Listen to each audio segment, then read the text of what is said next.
আমরা দুই ধরনের চিন্তা করি। একটি হচ্ছে ফিক্স মাইন্ডসেট, আরেকটা হচ্ছে গ্রোথ মাইন্ডসেট। যদি আমি দুইটা মানুষের সাথে যদি কম্পেয়ার করি, একটি হচ্ছে ধনী ব্যক্তি, আরেকটা হচ্ছে খুব গরিব।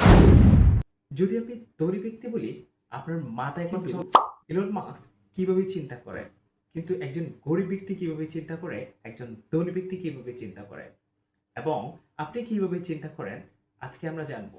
পৃথিবীতে আজ পর্যন্ত যত সফল বা যত ধনী ব্যক্তি, তারাই কিন্তু গ্রোথ মাইন্ডসেট।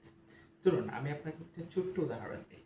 ধরুন, আপনি ইংরেজি শিখতে চাচ্ছেন, আপনি নিজেকে বলছেন ইংরেজি তো আমার দ্বারা হবে না, কারণ আমি যে একজন বাংলা মিডিয়ামের স্টুডেন্ট। সো ইংরেজি আমি কিভাবে কথা বলতে পারবো? সো আপনি নিজে যে চিন্তাটা করেছেন, সেটা হচ্ছে একটা ফিক্স মাইন্ডসেট। যদি আমি আপনাকে বলি, যেমন হচ্ছে থমাস আলভা এডিসন প্রোডাক্টিভ না হওয়ার কারণে সে চাকরি থেকে 2 বার তাকে আউট করা হয়েছে, এবং সেই 1000 বার ব্যর্থ প্রচেষ্টার পরও বাল্ব আবিষ্কার করেছে। এরকম হাজার সফল ব্যক্তি যারা কিনা গ্রোথ মাইন্ডসেট চিন্তা করে তাদের সফল হয়েছে কাজে।